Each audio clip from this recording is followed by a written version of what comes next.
بسم الله الرحمن الرحيم. هنتابع موضوع الثري فيز سيستم.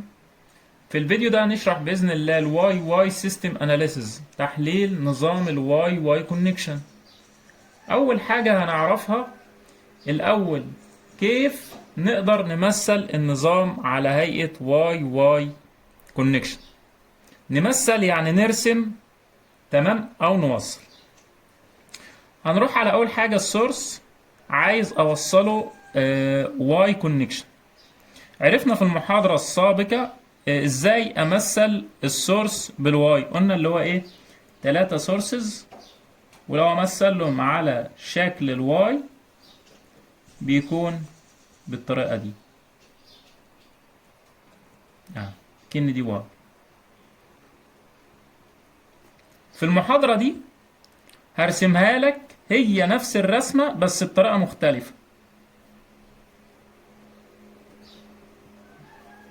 ارسمها لك كده.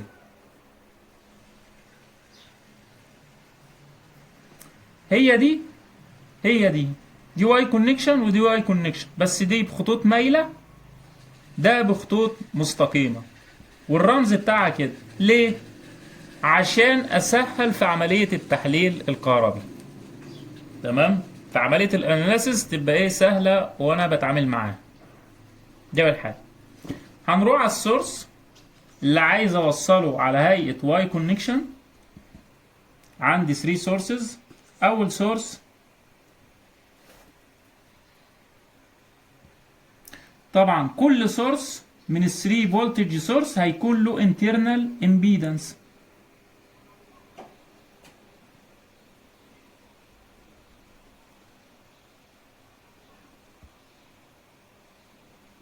وادي السورس الثاني وله internal impedance. وادي السورس الثالث له internal impedance داخلية. قلنا في الواي كونكشن اللي احنا بناخد النيجاتيف سايد بتاعهم كلهم ونوصله كلهم بنقطة واحدة، اللي كنا بنسميها ايه، نقطة النيوترال بوينت، وهنرمز لها بان سمول، نقطة التعادل. باخد ال 3 فولتج سورس، تمام، واوصل النيجاتيف سايد كلهم بنقطة ايه، واحدة، اللي هي النيوترال بوينت. وقلنا البوزيتيف سايد بتاع ال 3 فولتج سورس هو اللي هغذي منه، هاخد الطرف اللي هيغذي لي الحمل بتاعي، اللود اهو.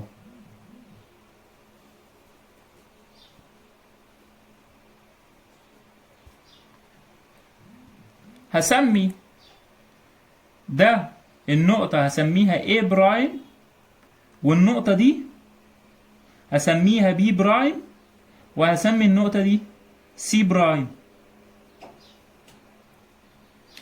الفولتج سورس الأول هسميه VA برايم N، والسورس التاني هسميه بتاع الفازة B هسميه VB برايم N، وبتاع الفولتج سورس بتاع الفازة سي هسميه في سي برايم ان. ليه سميته في سي برايم ان ما سميتهوش في ان سي برايم؟ تمام. وليه سميت الفي اي برايم ان كده ما سميتهاش في ان اي برايم؟ ليه؟ لانك عارف اللي انت لو عندك نقطتين عليهم فرق جهد اسمه دلتا في اي بي، تمام، دي نقطة A دي نقطة B، يبقى ال VA دلتا في اي بي عبارة عن جهد النقطة A VA ماينس ال VB. ده اللي جهده أعلى، النقطة اللي جهدها أعلى. فهنا نقطة النيوترال بوينت جهدها أقل من الA برايم، وجهدها برضو أقل من الC برايم، وجهدها أقل من الB برايم، لأن جهدها بيساوي كام؟ بيساوي 0. يعني لو عندي السورس أهو، ناخده هنا موجب سالب، دي نقطة ان ودي نقطة ايه مثلا برايم. هسمي السورس ده ايه؟ في اي برايم ان. ليه؟ لاني هيبقى عبارة عن في اي برايم ناقص الفي ان اللي هي بكام؟ بصفر. جهد الاي برايم اعلى من جهد الان. تمام؟ عشان كده سميته في اي برايم ان. وكل سورس، كل فولتج سورس له انترنال امبيدنس، مقاومة امبيدنس داخلية. هسمي بتاعة السورس A هسميه زد جنريتور A، وبتاع الفازة B زد جنريتور B، بتاع الفازة C زد جنريتور C، والطرف ده هسميه A، الطرف المغذي للفازة A والطرف المغذي للفازة B، وادي الطرف المغذي للفازة C. يبقى لحد هذه النقاط اللي هي A B C دي الثري فيز فولتج سورس. ما بين ال N سمول لل A سمول ده الفولتج سورس للفازة A اللي هو عبارة عن ايه؟ فولتج سورس VA برايم N والانترنال امبيدنس بتاعته. ومن N سمول ل B سمول ده عبارة عن الفازة B اللي هي عبارة عن ايه؟ فولتج سورس VB برايم N والانترنال امبيدنس بتاعته اللي هي زد جنريتور بي. ومن ان سمول لسي سمول ده عباره عن الفازه سي ناحيه السورس طبعا اللي هي عباره عن الفولتج سورس في سي برايم ان والانترنال امبيدنس تبعه اللي هو زد جنريتور سي. طبعا هذه السورسات تمام هتطلع باور، تيار كهربي هتطلع باور، وعايز اغذي التيار ده او اودي التيار ده لللود. هنقله عن طريق ايه؟ ترانسميشن لاين، خطوط النقل هي اللي هتنقل لي القدره اللي هيولدها السورسز. والترانسميشن لاين يعني ايه؟ يعني له امبيدنس.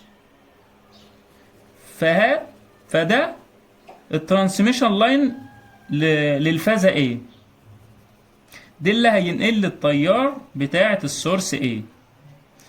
بيبقى بدايته A سمول من النقطة دي ل A كابيتال،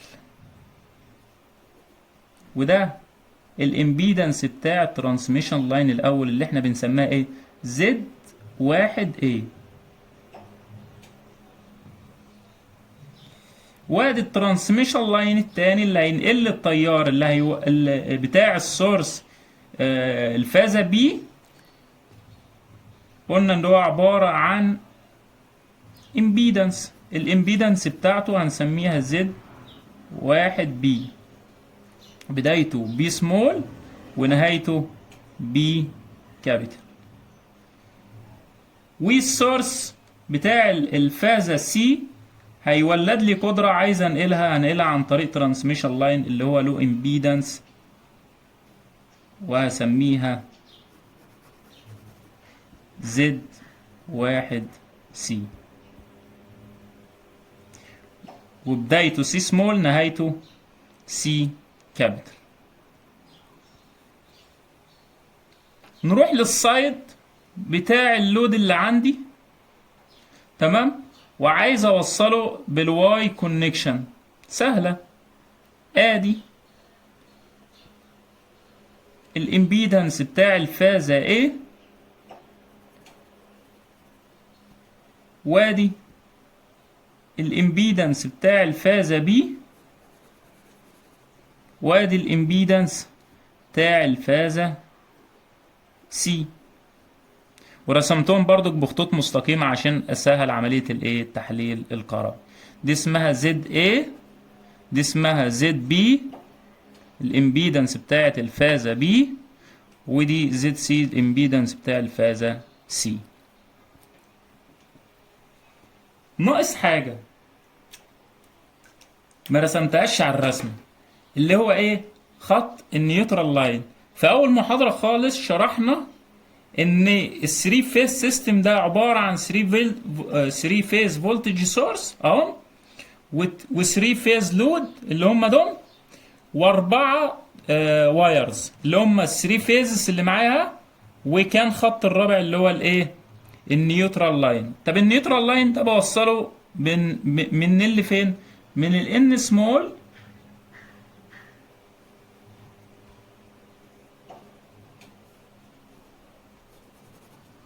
للنقطة تلاقي الثلاث فازات بتوع اللود، ليه هنسميها ان كابيتال، ولو امبيدنس اسمها زد ان مثلا، وبنبقى مقرضينه عشان نعمل له حماية. طبعا لو انت عايز شرح النيوترال لاين كامل انا شرحه في فيديو، تمام، موجود على القناة، وهحطه لك ايه في الديسكريبشن بتاع الايه بتاع الفيديو. طب حد مش عايز تسمع الفيديو، خط النيوترال لاين ده في الوضع الطبيعي في نظام الثري فيس سيستم ولا عليه تيار ولا عليه جهد. طب وظيفته بيعمل ايه؟ وظيفته بيعمل توازن للثلاث فازات ضم اللي معايا. بمعنى لو انا في وقت من الاوقات فازة مثلا زاد عليها شوية تيار، يبدأ خط النيوترال ده يتدخل ويشيل الشوية اللي زادوا دول ويسربهم من خلاله.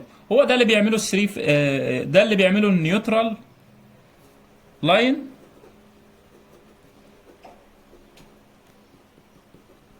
في الثري فيس سيستم. ما انت عايز تعرف شرحه زي ما انا قلت لك ايه في الفيديو. يبقى لحد النقاط دي الفازز بتاع الايه، بتاع السورس، وبين النقطة A و A كابيتال و B B كابيتال و C و C كابيتال ده الترانسميشن لاين اللي معايا. ومن A كابيتال و B كابيتال و C كابيتال ل N كابيتال ده الجزء الخاص باللود تبعي. يبقى هنا السورس،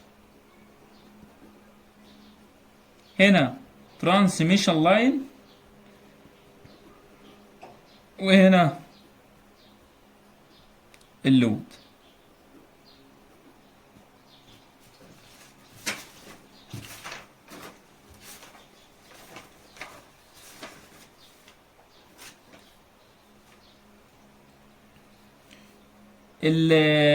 الفازة A هتولد باور هنقلها عن طريق الترانسميشن لاين للفازة A.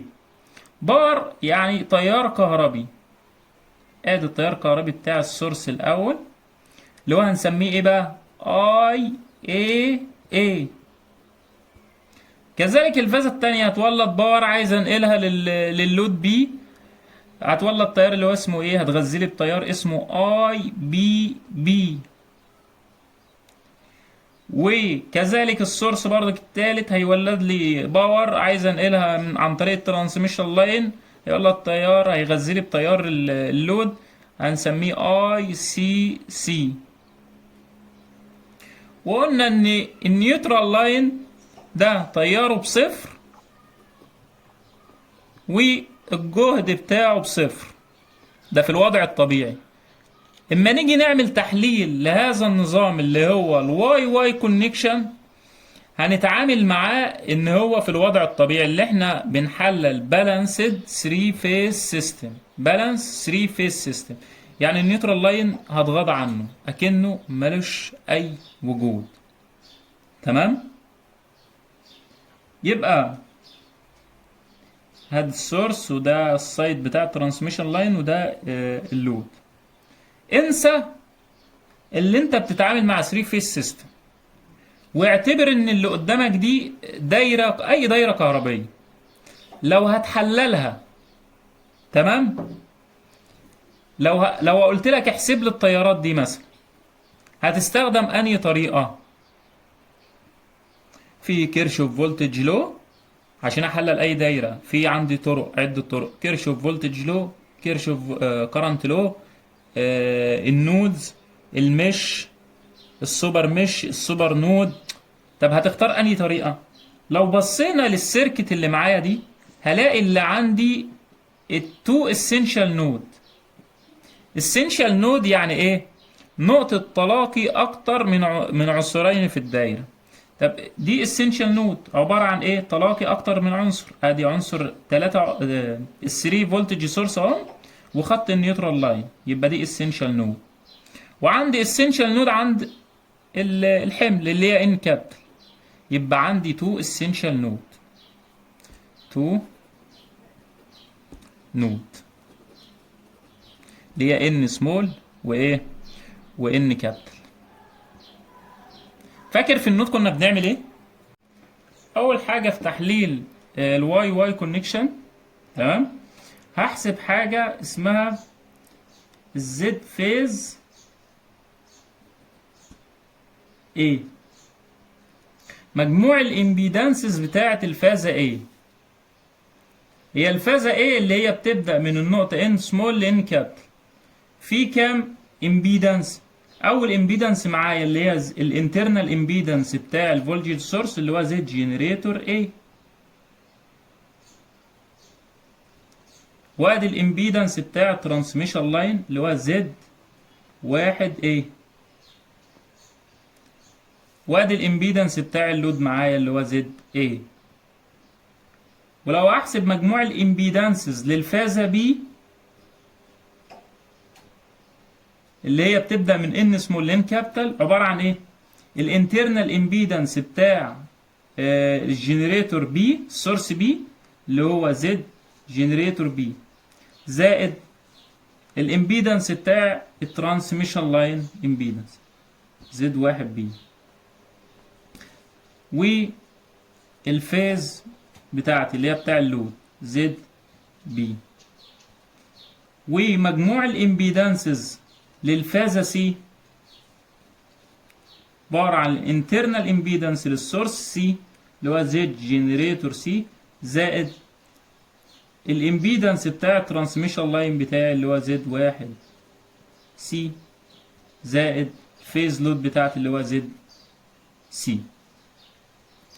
طبعا احنا اتفقنا اللي احنا بنتعامل مع بالانس 3 فيز سيستم، يعني اي قيمة موجودة عندي في السيستم ده كلهم متماثلة. يعني لو قلت لك مثلا الانترنال امبيدنس بتاع السورس الاول هي نفسها الانترنال امبيدنس بتاع السورس الثاني، هي نفسها الانترنال امبيدنس بتاع السورس الثالث.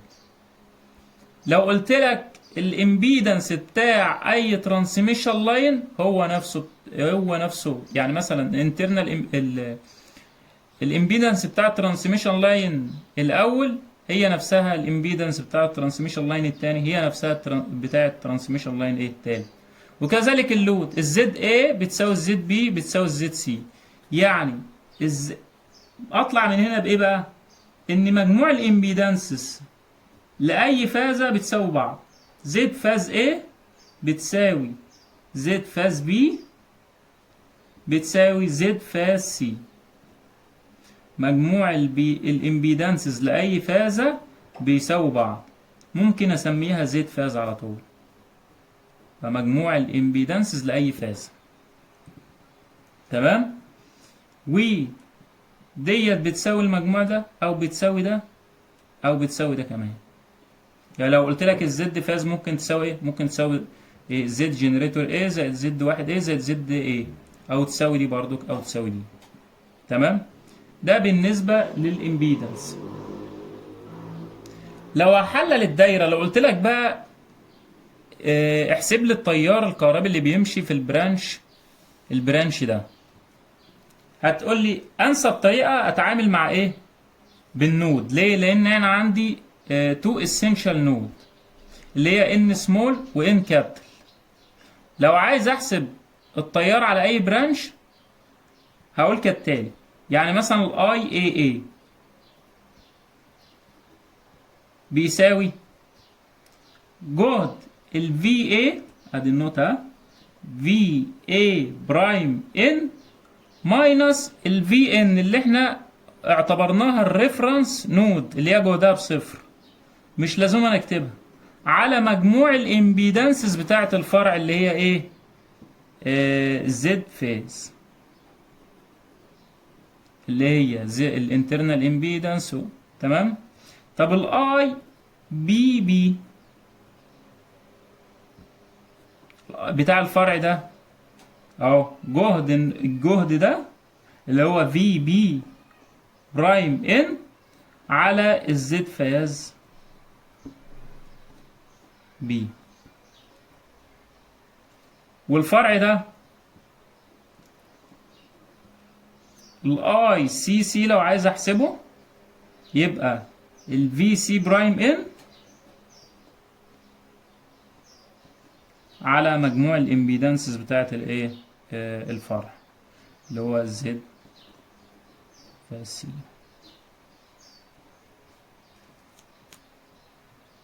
تمام. لو فكينا القانون ده الاي اي اي بيساوي ايه؟ الفي اي برايم ان على الزد فاز ايه قلنا عبارة عن الانترنال امبيدنس للسورس ايه اللي هو زد جنريتور ايه زائد الترانسميشن لاين امبيدنس اللي هو زد واحد ايه زائد اللود امبيدنس الفاز لود امبيدنس اللي هو الزد ايه. لو فكيت برضو القانون ده اي بي بي هتساوي في بي برايم ان على مجموع الامبيدنسز بتاع الفازة بي اللي هو الانترنال امبيدنس بتاع السورس اللي هو زد جنريتور بي زائد زد واحد بي زائد زد بي. ولو فكيت برضو القانون ده اللي هو اي سي سي عبارة عن ايه؟ في سي برايم ان على مجموع الامبيدنسز بتاع الفازة سي اللي هي الانترنال امبيدنس بتاع السورس سي زد جنريتور سي زائد ترانسميشن لاين امبيدنس للفازة سي اللي هو زد واحد سي زائد الفيز لود للفازة سي اللي هي زد سي. لو بصينا على القانون ده كده القانون ده ايه؟ القانون ده يمثل لك ايه؟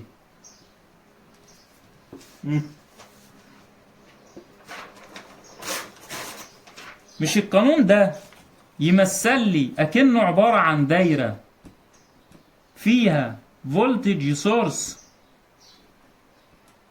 متوصل مع 3 امبيدنس اللي هو زد جنريتور A وكمان زد واحد A وكمان زد A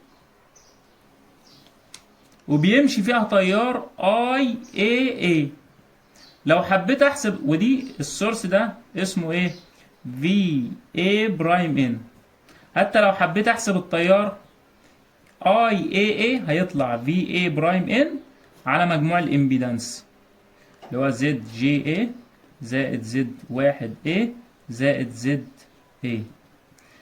يبقى القانون ده بيقول لي ايه؟ بيقول لي اللي انا ممكن اقدر امثل الفازة A تمام بحاجة اسمها سنجل فيز ايكويفالنت سيركت.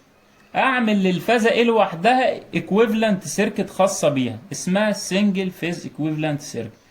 وبرضك لو بصينا على الاي بي بي اللي هي التيار اللي طالع من الفازة B ممكن امثل الفازة B بالسنجل فيز ايكويفالنت سيركت وممكن امثل الفازة C اعمل لها سنجل فيز ايكويفالنت سيركت. تمام. دلوقتي هبدأ امثل كل فازة بالسنجل فيز ايكويفالنت سيركت. قلنا ان احنا القانون ده ممكن نمثله بالسنجل فيز. يعني لو همثل الفازة ايه سنجل فيز equivalent سيركت للفازة ايه فاز ايه.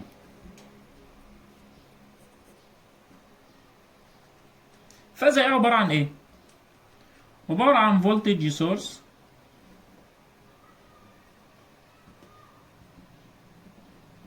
فولتج السورس ده واقع بين نقطتين ان سمول وايه والاي برايم.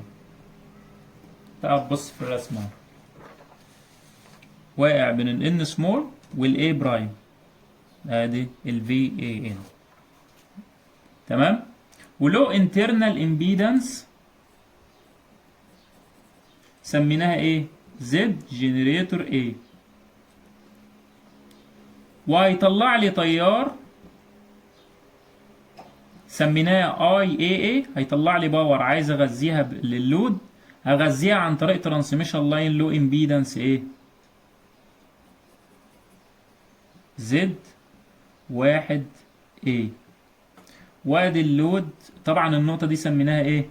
سميناها ايه سمول. وادي اللود تبع اللي انا عايز اغذيه اللي هو زد ايه للفازة ايه. والنقطة دي ان كابيتال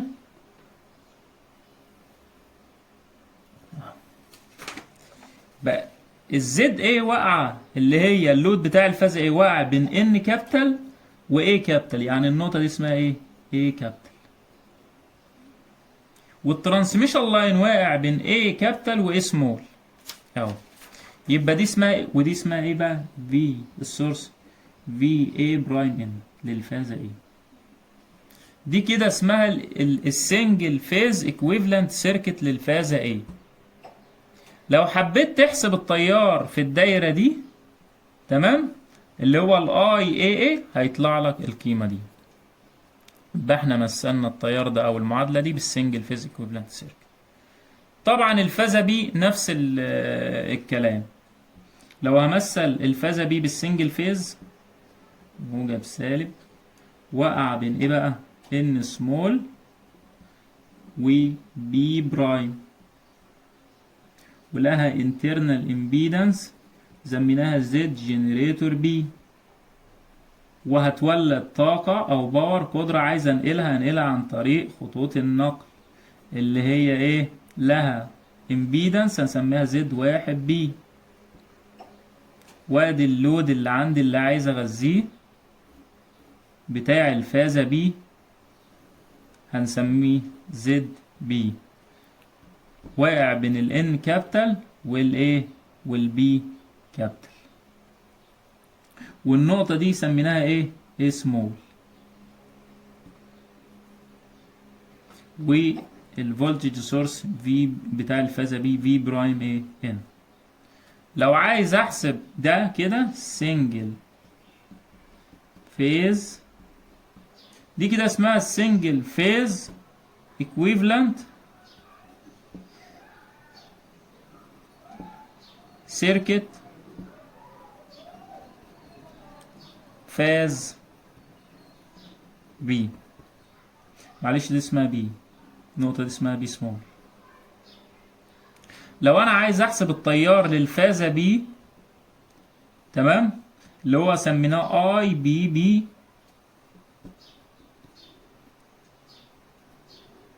هيساوي ايه؟ الفولتج سورس في بي برايم ان على زد جنريتور بي الانترنال امبيدنس بتاع الفازة بي بتاع السورس بي زائد الترانسميشن لاين امبيدنس بتاع الفازة بي زائد الفيز لود بتاع الفازة بي اللي هو زد بي.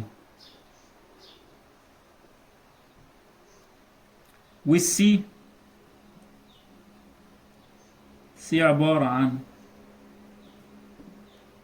فولتج سورس الفازة سي واقع بين ان سمول وسي برايم تمام في سي برايم ان له انترنال امبيدنس سميناها زد جنريتور سي، وهيولد لي قدرة كهربية عايز انقلها تمام، هيولد لي تيار اسمه اي سي سي عايز هنقله عن طريق خطوط النقل اللي هي الترانسميشن لاين اللي هو له امبيدنس زد 1C، وهغذي اللود بتاعي اللي هو بتاع الفازة سي اللي هو زد سي. النقطة دي ان كابيتال، دي سي كابيتال، دي النقطة دي اسمها سي سمول. لو عايز احسب التيار بتاع الفازة سي هيبقى اي سي سي ده بيساوي الجهد عندي في سي برايم ان، جهد الفازة سي، على الانترنال مجموع الامبيدانسز بتاع السيركت دي، الانترنال امبيدانس زد جنريتور سي زائد زد واحد سي زائد زد سي. ودي كده سنجل فيز equivalent سيركت الفازة سي، ده بي. لو بصينا على الثري سنجل فيز equivalent سيركت هنلاقي ايه؟ اول حاجة مجموع الامبيدانسز كلهم فيهم متماثلة، لان احنا اتفقنا ان احنا بنتعامل مع بالانس 3 فيز سيستم. دي اول حاجة.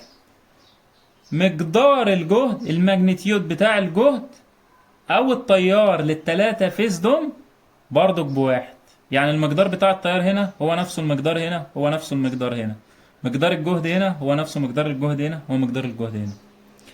وقلنا ليه؟ لان احنا بنتعامل مع بالانس 3 فيز سيستم، يعني لهم نفس المقدار وبينهم زاوية 120. يعني اللي بيختلف هنا ايه في التلاتة؟ اللي هي الزوايا. وبتختلف هما طبعا بينهم 120. الزوايا بقى بتتحدد عن طريق ايه؟ سيكونس.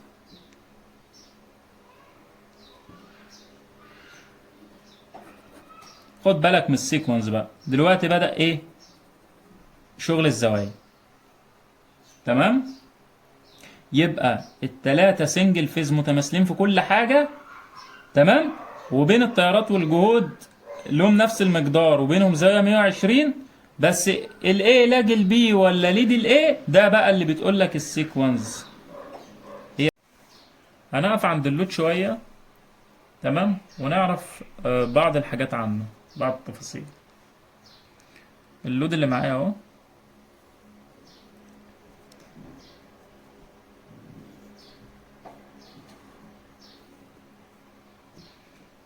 ده الفازة ايه، ده زد ايه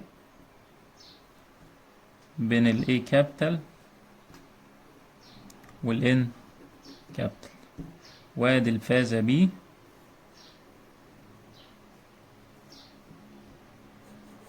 ولا بس شوية بين الان كابيتال والبي كابيتال زد بي. وادي الفازة سي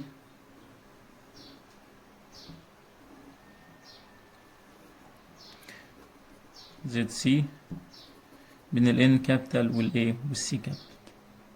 وده التيار اللي هيغذي الفازة ايه اللي هو جاي من الترانسميشن لاين اي بي بي، سميناه اي بي بي.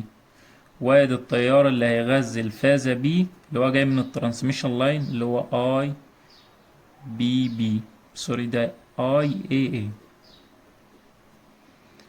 وده التيار اللي هيغذي الفازة سي اللي هو جاي من الترانسميشن لاين للفازة سي اللي هو اي سي سي. ركز بقى في الاشارات اللي هحطها دلوقتي. لو قلت لك الجهد على الفازة ايه، جهد الفازة ايه، الفازة ايه هيمشي فيها التيار، يبقى ايه؟ موجب سالب. ده في اي ان، الجهد اللي على الفازة ايه عبارة عن في اي ان، والاشارات بتاعته اها اللي هو ده من اي كابيتال ان سمول. والجهد اللي على الفازة بي تمام اسمه في بي ان، واشاراته تيار ماشي كده يبقى موجب سالب.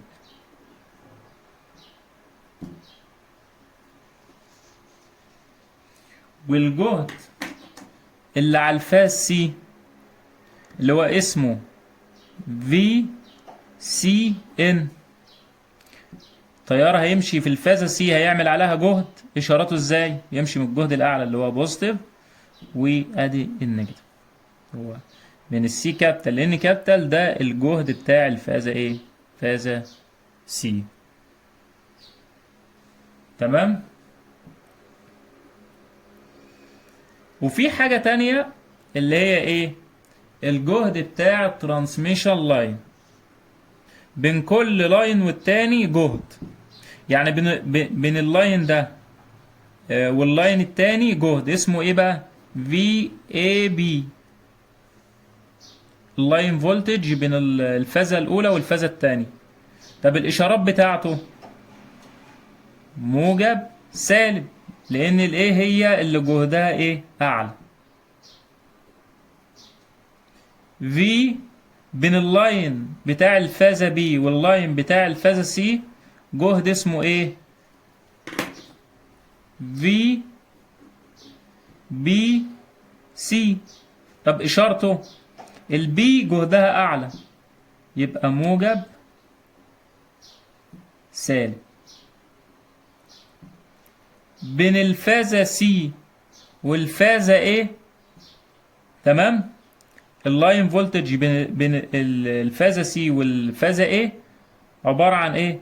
اسمه في سي اي.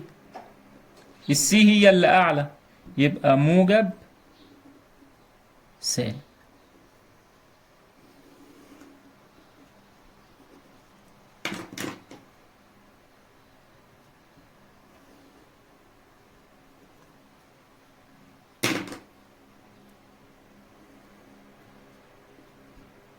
يبقى من الاي كابيتال لان كابيتال ده الجهد بتاع الفازة، ومن بي كابيتال لان كابيتال ده الجهد بتاع الفازة بي اللي هو في بي ان.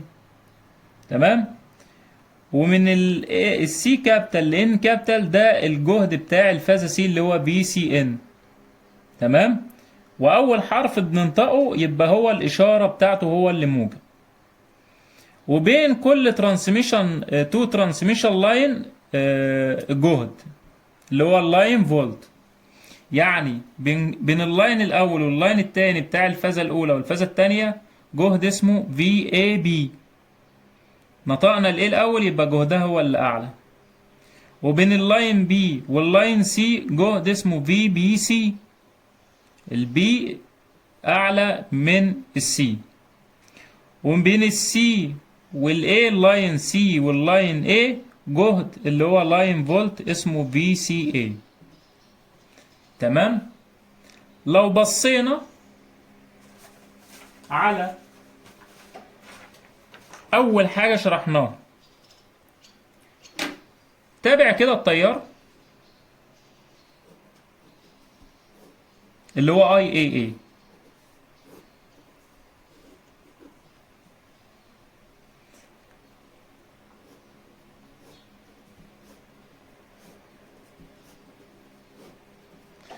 التيار اللي بيمشي في الترانسميشن لاين هو نفسه التيار اللي بيمشي في الفازة بتاعتي في الزد اي. تابع التيار للفازة بي.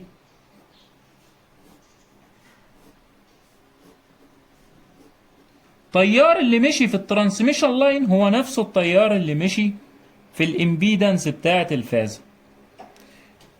تابع التيار بتاع الفازة سي اهو.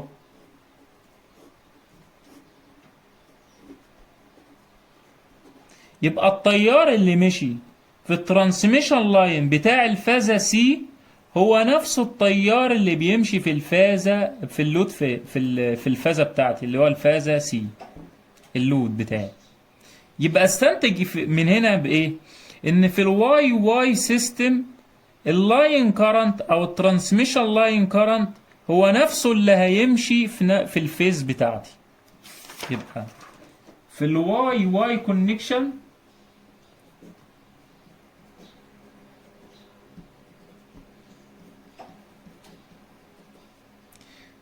اللاين كارنت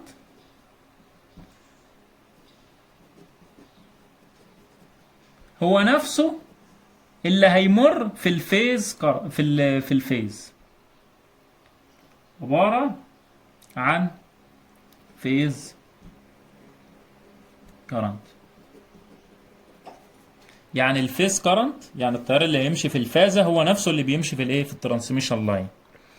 يعني اقدر اقول ان الاي بي اللي هو اللاين كرنت بيساوي اللود كرنت، والاي سي الاي اي هو نفسه اللي هيمر في اللود A، والاي سي لاين هو نفسه اللي هيمر في الايه، في اللود بتاع الفازة ايه، بتاع الفازة سي. يعني في الواي واي كونكشن اللاين كارنت هو نفسه اللي بيمشي في الفيز كارنت. ودي اول معلومة معانا. وعندي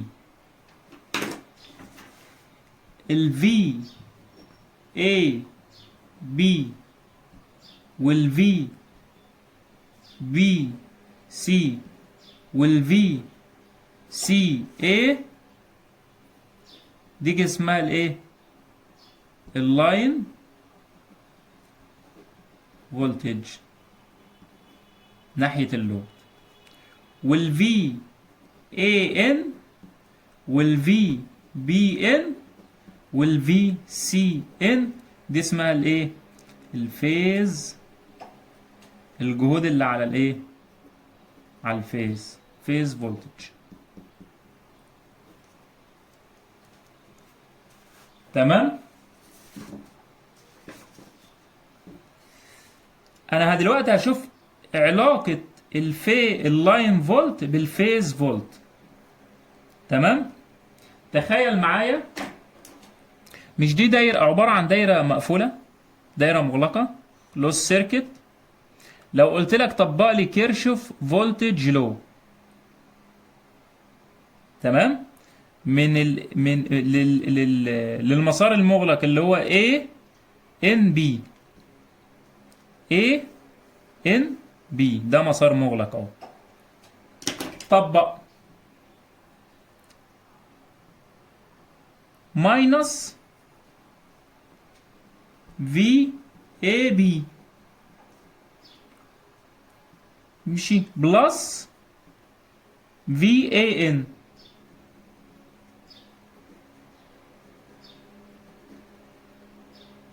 امشي ماينس في بي ان. تمام. المسار ده يبقى منه بيساوي صفر طبعا.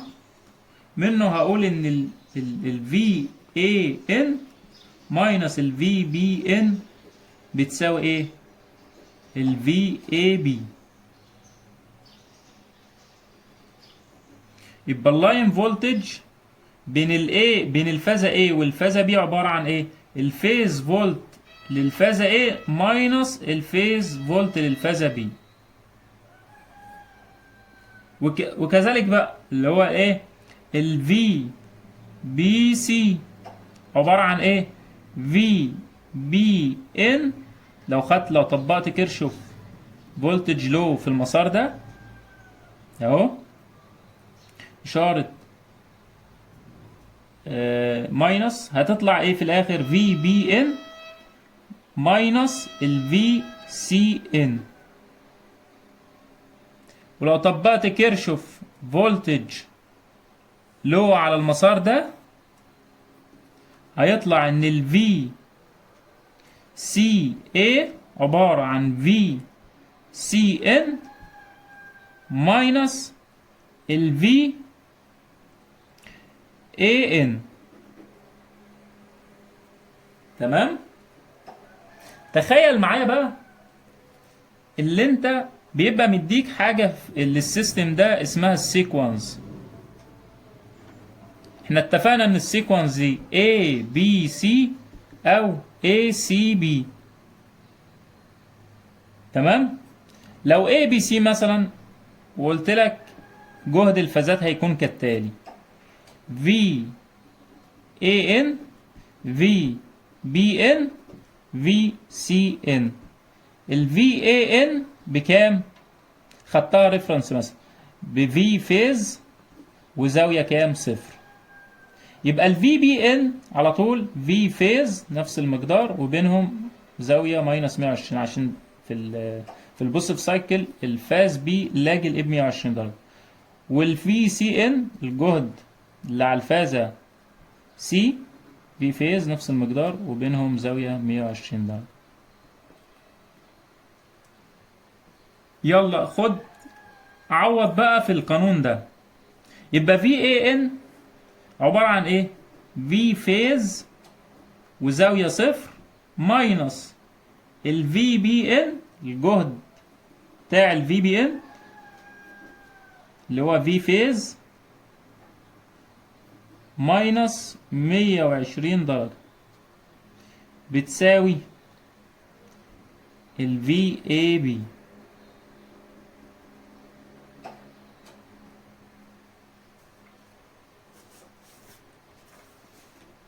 لو حسبت الكلام ده هتلاقيه في الاخر ايه؟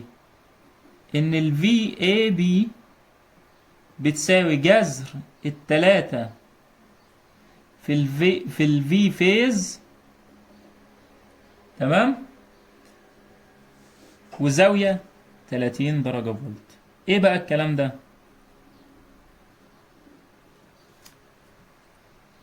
ناخده كده. فقلنا علاقة اللاين فولت اللي هو في اي بي بيساوي الفيز فولت بتاع الاي ماينس الفيز فولت بتاع البي، تمام. وقلنا اللي احنا واخدين سيكونس اي بي سي، تمام، اللي هي الفاز الجهد بتاع الفازة A عبارة عن V فيز والزاوية صفر، والجهد بتاع الفازة B عبارة عن V فيز وزاوية ماينس 120 مثلا، والجهد بتاع الفي سي عبارة عن V فيز في ال 120. وعوضنا في القانون ده بالكلام ده. في اي بي بتساوي في اي ان اللي هي بكام؟ في فيز زاوية صفر ماينس في بي ان اللي هي في فيز ماينس 120. طلع في الاخر ان اللاين فولت بين الفازة A والفازة B عبارة عن جذر 3 في الفي فيز وليد ب30 درجة الفيز فولت. بقى ايه علاقة بقى اللاين فولت بالفيز فولت في الواي واي كونكشن؟ ان هو المقدار بتاعه عبارة عن جذر 3 في الفي فيز وبيسبق الفيز فولت ب30 درجة. يعني مثلا انت هتروح تحسب ال VAN طلعت مثلا 120 والزاوية بتاعتها ب90 درجة مثلا فولت، وقلت لك هات جهد ال VAB. هتقول لي العلاقة بين اللاين فولت والفيز فولت ان انا بضرب المقدار بتاع الفيز فولت في 120 في جذر 3. جذر 3 في 120 وادي 90 والليد بزاوية 30 درجة، تمام. هو ده العلاقة بين اللاين فولت والفيز فولت. يبقى من الآخر في الواي واي كونكشن اللاين كارنت هو نفسه الفيز كارنت، واللاين فولت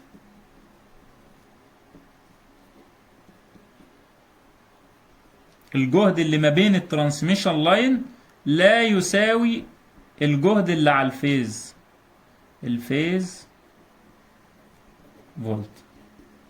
امال بيساوي ايه؟ ايه علاقته؟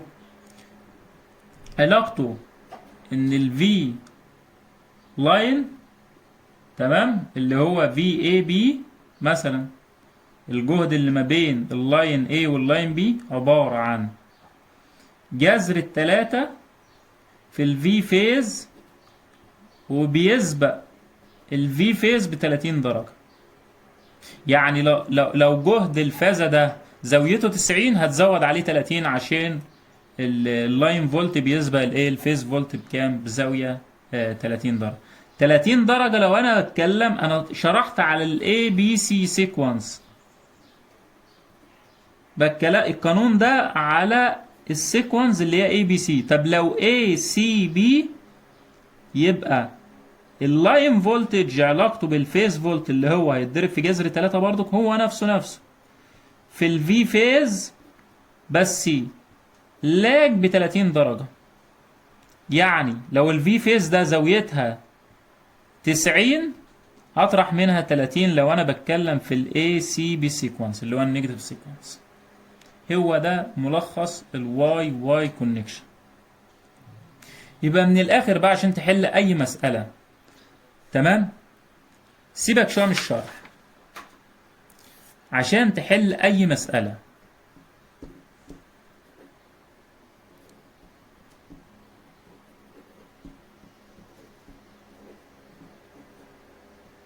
في الواي واي سيستم، اول حاجة هتروح تمثل الايكويفالنت سيركت لاي فازة من التلاتة، وليكن الفازة A.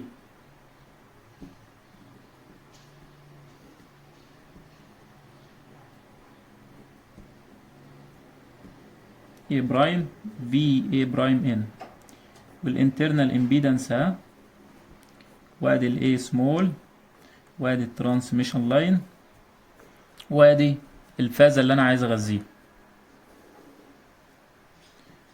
كابيتال، وزد A ده زد جنريتور A، زد واحد A، وديت الاي كاب، ودي التيار بتاعي اللي هو اي اي اي.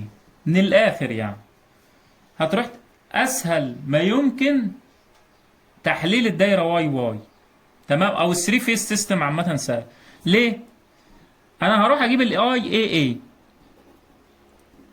طلع مثلا 50، المقدار بتاعه 50 والزاويه بتاعته 30، خلاص الاي بي بي مش محتاج اروح اجيبها. اي بي بي والاي سي سي لهم نفس المقدار التلاتة، بس الزاوية على حسب السيكونز اللي معايا. يعني انا بتعامل مع سيكونز A B C، تمام، يبقى الفازة B لاج ال A ب 120 درجة، يعني هطرح من ال 30 ماينس 120، يعني هتطلع بكام؟ بماينس 90. والسي ليد الاي ب 120 درجة، يعني هزود على الفازة A ب 120 يبقى 150. كده جبت الكرنت في التلاتة. طب لو رحت جبت الفيز فولت اللي هو ال VAN،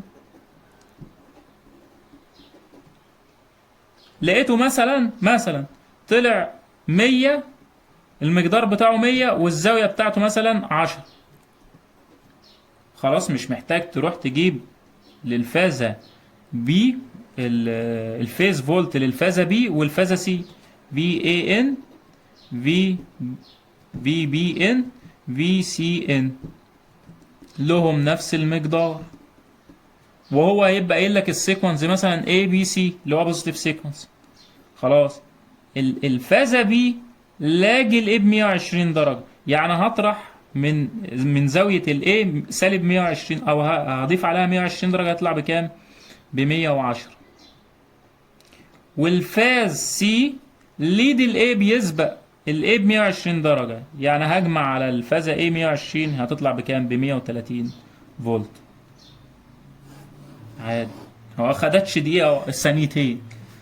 طب ايه علاقة في الواي واي كونكشن، ايه علاقة اللاين فولتج بالفيز فولت؟ الفي اي بي بيساوي ايه؟ الفي الجذر 3 في الفي فيز في، وبيسبقوا بزاوية 30 درجة، وليد الفي فيز بزاوية 30 درجة لو أنا بتعامل مع ال ABC سيكونس. لو بتعامل مع ال ACB يبقى لاج ب 100 وإيه؟ لاج ب 30 درجة. خلينا في ال ABC. وأنت جبت الجهد بتاع الفاز، خلاص روح، يبقى ال VAB هتساوي 100 جذر 3 سوري في 100، والزاوية بتاعت الايه بكام؟ ب10، وليد ب30 درجة. ممكن ما تعملش الحركة دي، ممكن تضيفها عليها يبقى 40 ايه؟ 40 درجة على طول. تمام. الفي بي سي جذر 3 في الفي فاز ب100. تمام. وادي وليد بكام؟ ب30 درجة، يعني هجمع على 110 30 يبقى بكام؟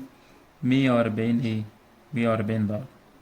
الفي سي اي جذر 3 في في الفاز سي اللي هي ب100، وهجمع عليها كام؟